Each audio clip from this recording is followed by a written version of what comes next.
Скромно в кругу любителей гагаузского языка отмечается 40-летие первого гагаузско-русско-молдавского словаря.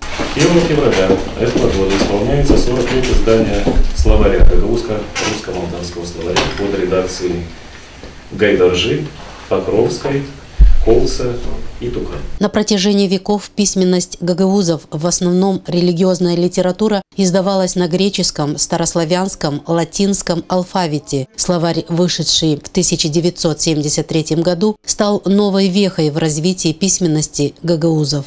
В этом словаре вложен колоссальный труд людей, вот этих редакторов, авторов, которые провели настоящую исследовательскую работу. Совместная работа гагаузских и русских ученых над словарем стала первой попыткой объединить многоязычную литературу гагаузов. Впервые гагаузские писатели не боялись рассказать о своем народе, истории и традициях. Главной целью всех, кто работал над словарем, стало возрождение и развитие языка предков. Об этом мечтал тогда и молодой ученый, один из авторов словаря, Гаврил Аркадьевич Гайдаржи.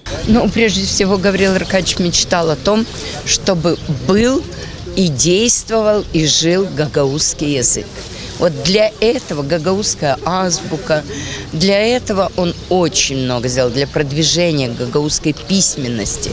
Много работ написал, в разных журналах эти работы печатались. Есть научные труды Гаврила Аркадьевича.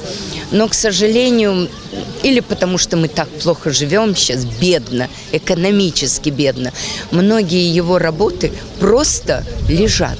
На Третьем Всемирном конгрессе, куда съехались гагаузы всего мира, были торжественно открыты памятники известным гагаузским писателям. Для составителя первого гагаузского словаря средств хватило только на пьедестал. И, конечно, очень досадно, очень жаль, что не успели к такому дню знаменательному открыть и бюст Гаврила Аркадьевича. Нам это очень досадно. Открываемые сегодня памятники, пускай даже без моего отца так получилось, тем не менее, это тоже оценка деятельности тех людей, которые занимались продвижением, развитием языка, истории.